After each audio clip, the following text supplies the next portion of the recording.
Bom dia, meus amados. Vamos trazer hoje aqui duas perguntas que foram feitas no vídeo de segunda, 6 de janeiro.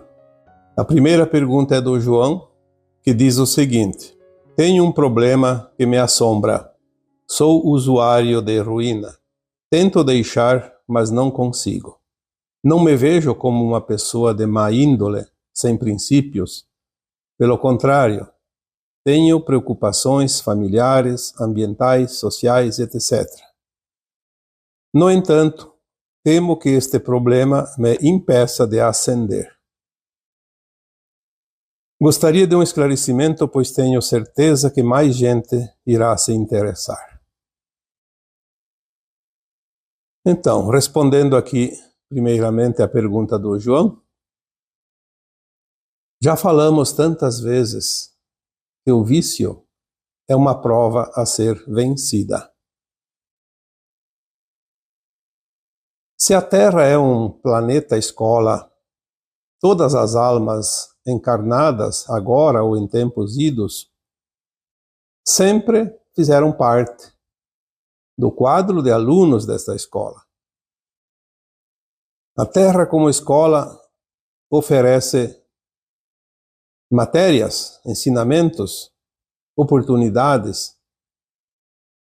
Assim como uma escola qualquer, todas as matérias precisam ser ministradas dentro de um certo tempo para que o aluno atinja o final desse ciclo e passe para um ciclo adiante, mais adiantado.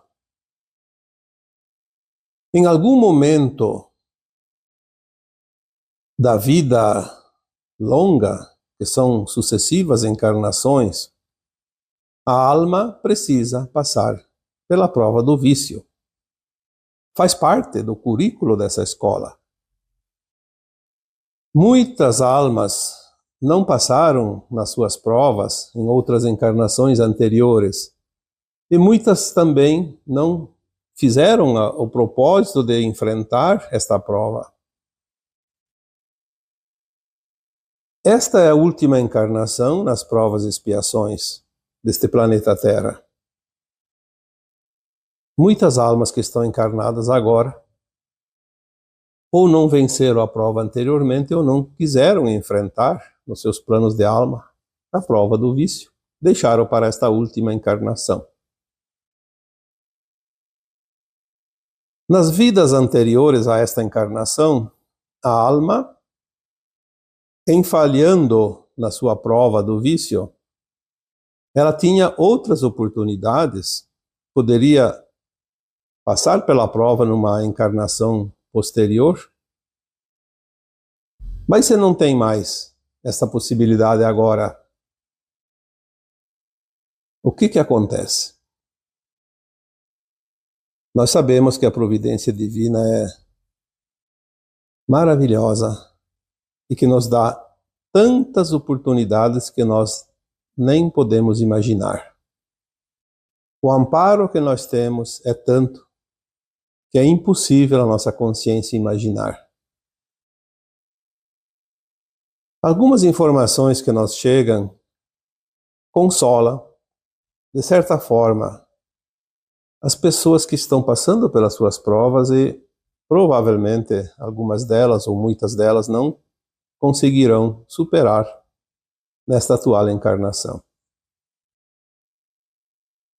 Se não tem uma outra oportunidade numa próxima encarnação, aqui na Terra, antes do final da transição planetária, a alma poderia então perder a oportunidade da ascensão?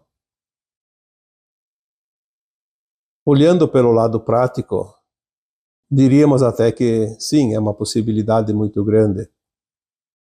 Mas pelas informações que nos são passadas, nos dizem que se a alma é boa, se a alma tem os seus predicados, passou nas outras matérias, se a alma é voltada ao bem, como diz aqui o João, não me vejo como uma pessoa de má índole, pelo contrário, tenho preocupações familiares, ambientais, sociais. Então, o João, pelo que ele demonstra aqui, é uma alma consciente das suas responsabilidades, é uma alma que está num grau evolutivo mais elevado. No entanto, não está sendo fácil vencer a prova do vício. Podia ser qualquer outra prova mais difícil. E vício pode ser qualquer tipo. Vício é algo que a pessoa pratica e não consegue se desvencilhar. Algumas publicações anteriores foi dito que há muitas possibilidades agora. Se não há mais tempo, temos outras chances.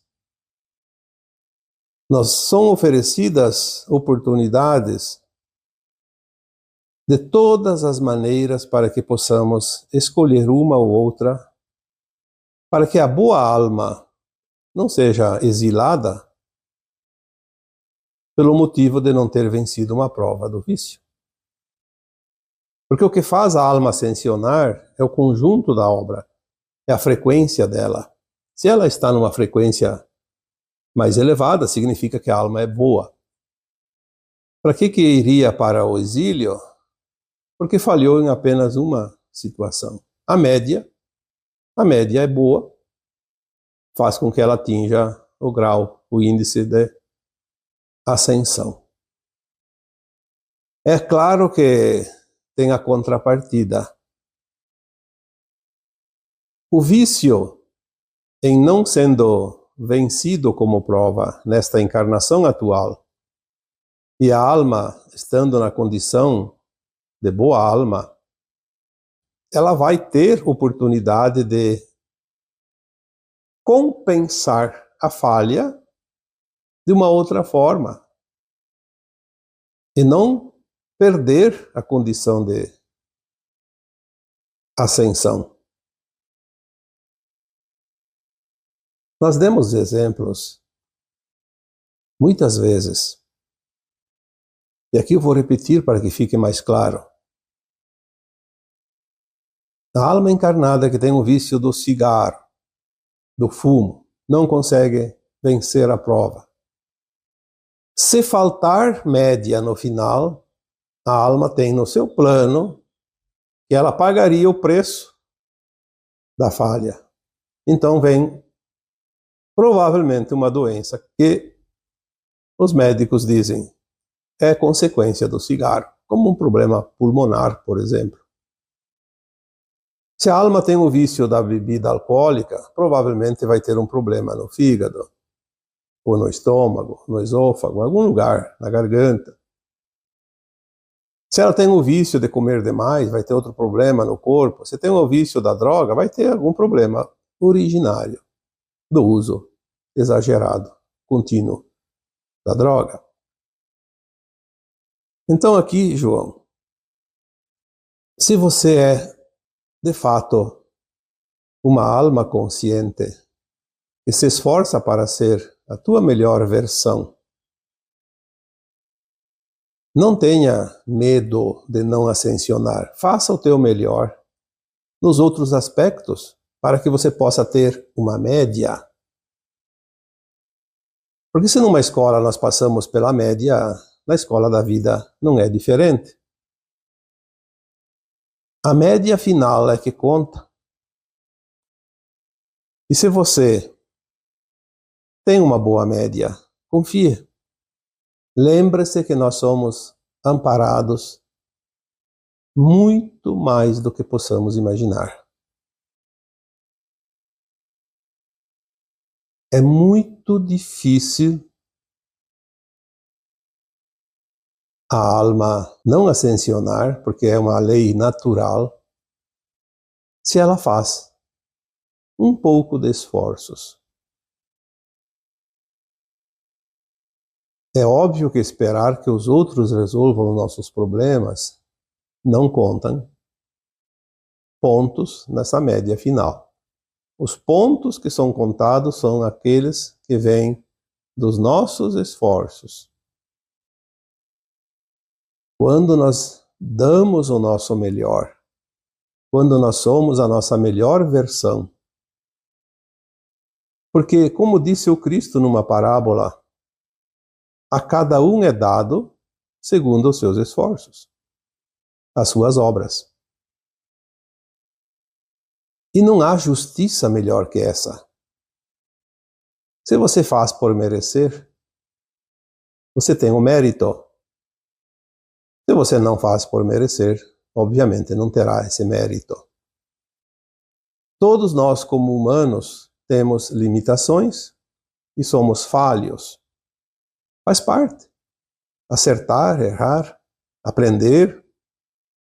Aprendemos com os nossos erros, embora analisando por um aspecto mais abrangente, vemos que não existem erros.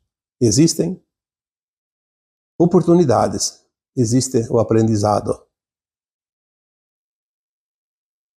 E aquilo que nós classificamos como erros são, na verdade, as grandes oportunidades onde nós aprendemos as lições. Então, se você tem essa consciência, continue firme no propósito de ser a tua melhor versão. É a única coisa que realmente vai contar lá no final. Obviamente, continue se esforçando para vencer essa prova, você tem tempo. Muitas vezes parece que perdemos a oportunidade, mas lá adiante surgem outras alternativas e ainda é possível vencer. Está bem, João? Espero realmente que você tenha sido orientado, que é o que nós temos para te dizer, porque é o que vem para te informar. E neste mesmo vídeo de segunda-feira, 6 de janeiro, temos uma outra pergunta, formulada pela Cláudia Bergamin. Ela questiona: como fica a nossa responsabilidade sobre os atos cometidos através da influência dos obsessores? Bom, nós sabemos que obsessores tinham e eram bem comuns até agora, praticamente. Mas sabemos que os obsessores, como almas que não são boas almas, que se fossem boas almas não seriam obsessores. Os obsessores, na maioria, eram almas desencarnadas. Almas que tinham passado pela experiência da matéria, como todos nós. Mas se compraziam tanto na maldade enquanto encarnados e também depois de desencarnados. Obviamente que também havia alguns obsessores de entidades extrafísicas que nunca encarnaram na Terra. Mas todas essas almas já foram levadas, a Terra já está livre delas. Então alguém diz assim, mas ainda tem, lá no centro espírita, lá no centro de Umbanda, a pessoa que tem mediunidade ainda sente, vê. Sim, um obsessor, tanto antes quando existiam de fato e agora, é uma energia. Porque ele não tem matéria. Ninguém viu um obsessor em carne e osso. Sentiu a influência. Alguns questionamentos que eu mesmo fiz para a minha equipe espiritual nesse sentido. Como assim? Você não tem mais obsessores? Como que alguns médiuns ainda sentem, pressentem, e alguns até vê vultos, imagens, cores. Enfim, sentem a energia. As orientações que têm chegado e as informações que nos são dadas é que, muitas vezes, aquilo que nós classificamos como obsessores nada mais é do que a nossa sombra ou as nossas sombras internas, ou de alguém próximo de nós. Porque tudo é energia. Então as mentalizações, as emanações mentais, as emanações psíquicas de certos pensamentos, de certas atitudes, de certas memórias, até de certos traumas guardados como memórias de alma, podem se manifestar energeticamente de tal forma que se parece como um obsessor. Então nem sempre são os obsessores. Nem sempre eram obsessores. E agora, pelas informações que temos, realmente não há obsessores. Mas independente de se tinha, se não tinha, se tem ou não tem, a pergunta que é formulada aqui pela Cláudia Bergamin, se nós somos responsáveis pelos atos cometidos através da influência dos obsessores. Nós sabemos que ninguém é obrigado a fazer algo se não quer.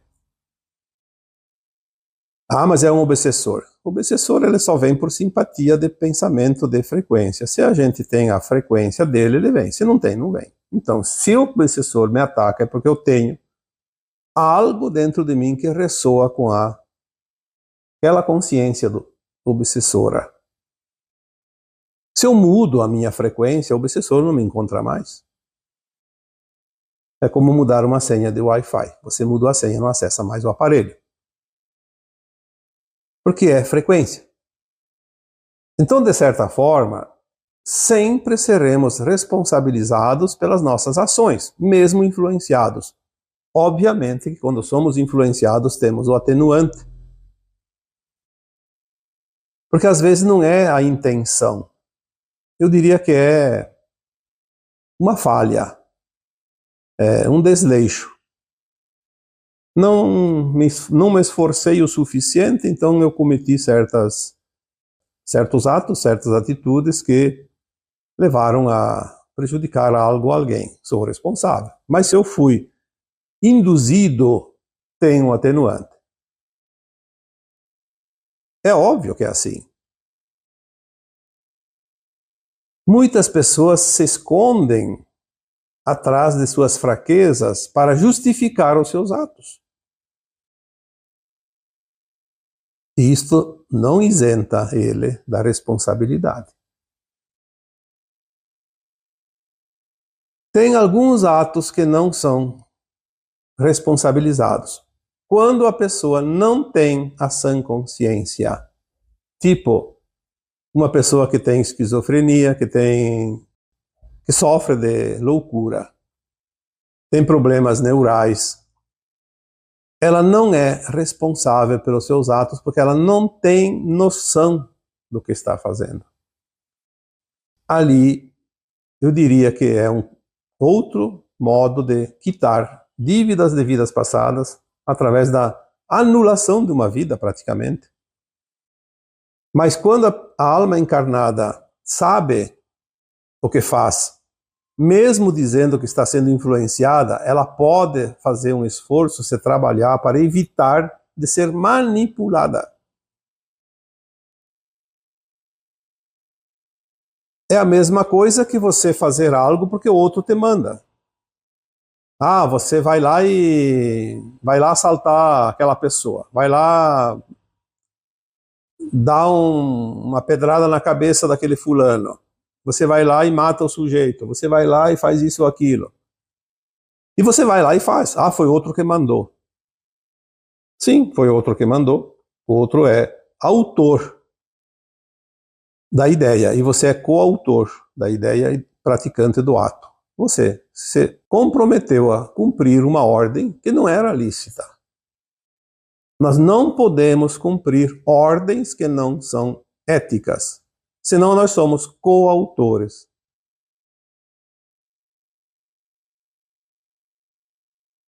Seja por ordem de um obsessor, seja por ordem de um encarnado, seja por ordem de quem quer que seja. Você nunca é obrigada a cumprir uma ordem que você não ache ética, moral. Se você fizer, Você é corresponsável. Espero que fique claro essa resposta, porque desculpa ou desculpas não justificam as nossas falhas. Lembrando que a justiça divina não tem um manual, não tem um julgador. É a nossa consciência que analisa cada situação, e a análise é feita sob a frequência daquela ação. Não há nenhuma chance de erro, porque a consciência é o seu próprio juiz. A consciência é a sua própria alma. A consciência é o que somos. E ninguém engana a si próprio no momento da sua análise, quando está na consciência mais elevada e fazendo aquela autoanálise da sua conduta, do seu caminhar. Não há ninguém para dizer você acertou, você errou. A consciência própria de cada um de nós dirá: olha, aqui ainda não atingiu o índice, o ponto, o degrau da escada necessário. Preciso ir lá fazer novamente a prova. É assim que é. Está bem? Então, espero que realmente as duas questões tenham sido respondidas a contento. E assim, eu vos deixo com o meu abraço de luz em cada um de vocês. Namastê.